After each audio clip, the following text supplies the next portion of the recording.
To come up with serial killers. Have you noticed every famous serial killer you've ever heard about? You know, one or two come out of Russia, one or two out of China, but America notorious for it. And I can actually tell you why. I can tell you why, ladies and gentlemen, because in America, and I'm sure this is true in most states, you are not allowed to hit your children. Yeah, you can't hit your children, right? So Asians, you know, when we hear this, we're like, oh, we wish we were American children. Asian children in America. Have you seen an American family at a restaurant? Kids are running around without the shoes and running around, climbing the chair, climbing the table. What are the parents doing? They talk to their children. Timmy, stop. Timmy, stop. Don't, Timmy, get off the table, Timmy. Timmy, stop. Don't climb the table, Timmy. Get off the table. You're gonna fall. You're gonna fall. Timmy, no. Timmy, get off the chandelier. Timmy, stop swimming. Don't swing on the chandelier. Timmy, you're gonna fall. You're gonna get concussion, Timmy. You're gonna concussion. Can you spell concussion? They talk to the children. Which is why these children grow up to become serial killers. When you do not stop a child with some discipline, eventually they just go, because children, the kids running around. They grow up, they have no discipline. Eventually, you know, in Malaysia, we have no serial killers. No serial killers. Any potential serial killer is stopped from becoming a serial killer the moment they do something wrong, because they get one tight slap. You see a child like disturbing a kitten, pulling hair from the kitten, stop it! They will never become a serial killer. Because I'm not talking about Malaysian, Asians generally. Asian parents, we have a different style of discipline. Have you noticed? Yeah. I think we all know this story. Like, if you watch an Asian family, a Malaysian family specifically, and the child puts the hand or the foot on the chair, about to climb the chair, Malaysian parents don't talk. They just go, hey, shit! Enough. No words spoken. Just a couple of sounds, like shit! With the threat of the hand there. Merely a threat. Don't need to execute. This, all Malaysian children know this leads to the backhand slap. Much more painful than the forehand, because generally the wedding ring is here. So all you have to do is, that's all. And the child immediately puts his foot down and does not go on to become a serial killer. Definitely. But you know, sometimes you do get the arrogant child, arrogant Malaysian child, puts it the chair, goes, oh shit, and the child climbs the chair. At which point Malaysian parents turn it around. They turn it around. Oh, you want to climb? You want to climb? Climb the chair, climb the table, get on the lamp. Don't fall. See if I care. Huh? See, you fall, you die. You will die. Huh? In fact, I hope you die.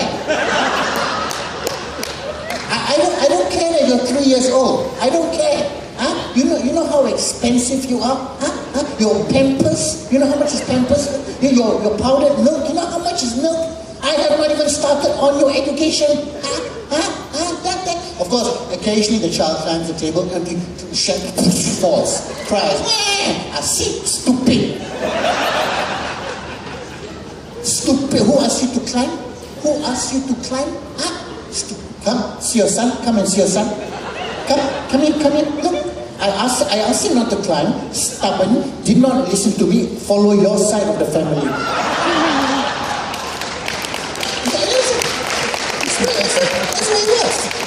That's the way it works. Therefore, children, I am Malaysian. All Malaysians here, we were on the receiving end of the one tight slap, weren't we? Everyone knows. In Malaysia, we call it the one tight slap. Do they call it in Singapore, the one tight slap? For a friend from America, one tight slap. It's called the one tight slap, but the true pronunciation is the one tight slap. The word tight has to be clenched in the mouth and released. One tight slap. I tell you why. This is what the one tight slap looks like. Any Malaysian here, you will know, any child, you will know. As a child, you did something wrong, your parent came along, one tight slap, right? Now, why do they call it the one tight slap? I tell you why. Because when you actually slow down the visual of the one tight slap and you put it in slow motion, the slap actually stops at the child's face. There is no follow through. It looks like there's a follow-through. It's not golf. It's actually stops at the child's face because the message is passed from the parent's hand into the child's cheek. And from the child's cheek, the message goes around the skull, into the cavity of the chest, all the way down to the toes. And the message is, don't do that again. And no matter what the child does wrong after receiving a one-tight slap, they will never repeat that thing again. This is true. Malaysian children are innovative. We find other ways to do something wrong, but we never repeat the same thing again. Never repeat the same thing again. No, seriously. That's why we have no serial killers in Malaysia. Even if there was one, it's probably because we watch too much American TV. Probably. Because we grew up on American television. We grew up on Barretta, Hawaii 5-0, and all. You pass me a note. I've got to now read it with my glasses. Okay, here we go. Okay, Okay, some hot chick wants my number. That's right. Okay, we have got something coming up. Something very special. Tan Sri One will be with us, and Jeff, and also Mark will be coming up. They're going to be coming in 10 minutes, so I'm just going to completely finish my story. What was I talking about? American television, Pat Slap, American television. We actually grew up on all American TV. We grew up Hawaii 5-0, the original Hawaii 5-0. Everybody remember Hawaii 5-0?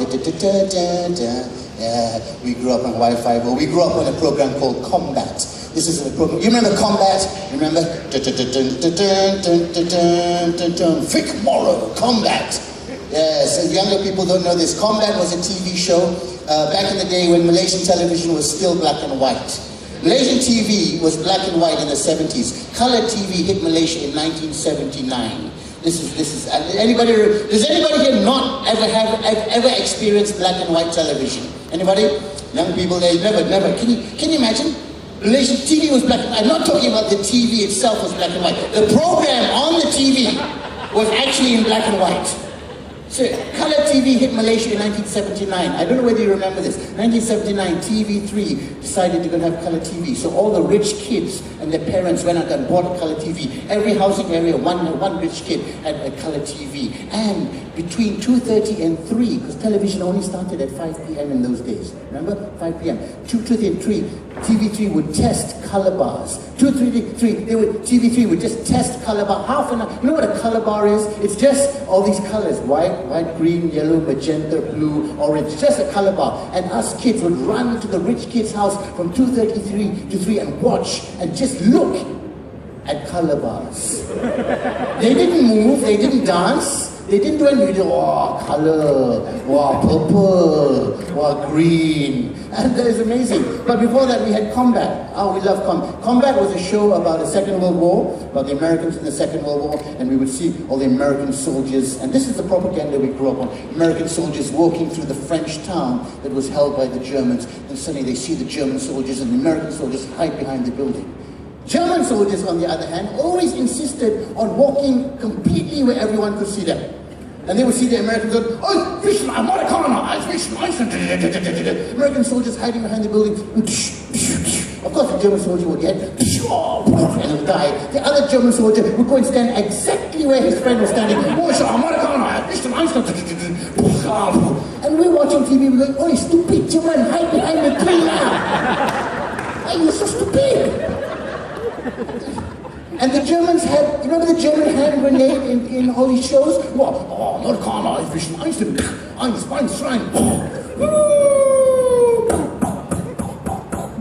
The Americans had time to pick up the grenade and throw it back to the Germans. I'm not even kidding. We're like, no wonder you lost the war. Your grenades didn't work. I'm not making this up, right? This is true. This is the propaganda we grew up on. Oh my God. And Malaysians, I tell you, we had made a plethora of programs. One of the programs which I grew up on, which it exists to this day, is Ultraman. Do you remember Ultraman? Ultraman is a Japanese program. And a big superhero, and used to fight these monsters And I was always amazed, because it was a Japanese program, I was amazed the Japanese could speak Bahasa Malaysia. So how did they do that? I was a kid, I was like, that's amazing. And the mouth doesn't sync with the words. How do they do that? Do you remember Ultraman? In all these dubbed shows, there were only two voices. There were the high voice and the low voice. Every 12 characters, two voices only. Like, you know, the guy would walk on, Shinito. Abakaba, Shinito. Hi, Shinito. Hi. Sugutata, Shinito. Yeah. Begin like you do. Ultraman, there are two voices at all. And the amazing thing about Ultraman was every week in the town of Tokyo people would be walking around, suddenly this big rubber monster would come out of the ground, sort of a Godzilla type thing, you know, in black and white, of course, this was in the 70s, in black and white, out of the ground, a monster would come out, with 6 arms and 6 legs and 2 horns, and big fire blowing out of his nose, and step on Tokyo, and all the buildings would collapse, and Tokyo people would go mental, They would call it Raksaksa. Raksaksa was the monster, Raksaksa, and they would run, all the Tokyo people would run, and as a child I was like, no problem, don't worry, Ultraman is coming, and Ultraman would fly, dun, dun, dun, dun, and then he would immediately begin to fight, physical hand-to-hand kung fu combat with Godzilla. Like, you know, why? The guy's going to be like, and they would throw each other, and every single fight, Ultraman would actually begin to lose at first, right? He'd be like, they get knocked down, and you would think, oh my God, Ultraman's going to lose. But as a child, you're like, no, never mind, don't worry. Because at that very last moment, when Ultraman was losing his power, the red light here would suddenly blink, beep, beep, beep, beep, beep, and you knew Ultraman would suddenly get up, and he would do this thing, he'd do this, and a laser would shoot out. I don't know what this was called. I never no technical name for this thing. I just called it this thing. You do this thing, and a laser would shoot out, and he would slice the monster into 12 pieces. And the hand would fall off. And Ultraman would be dun, dun, dun, dun, and all the Tokyo people would come back. Thank you, Ultraman. And they were so happy, and they'd be so excited. You'd be clapping your hands. The next week, you turn on another episode of Ultraman. Tokyo people walking around, monster comes out. Tokyo people run, Ultraman come, Ultraman fight. You cut down the pigeon, and Tokyo people come back. Ultraman. Then next week, you turn on the TV, and the Tokyo people are walking around. Now, after 6 weeks, you kind of say to yourself, hey, Tokyo people, you stupid or not? You know your land, what a monster problem is in it underneath there. Why you stay there? Why you don't move? Because every week it was the same thing. These were the programs I grew up on, ladies and gentlemen. No, that's it. Thank you. Not like now.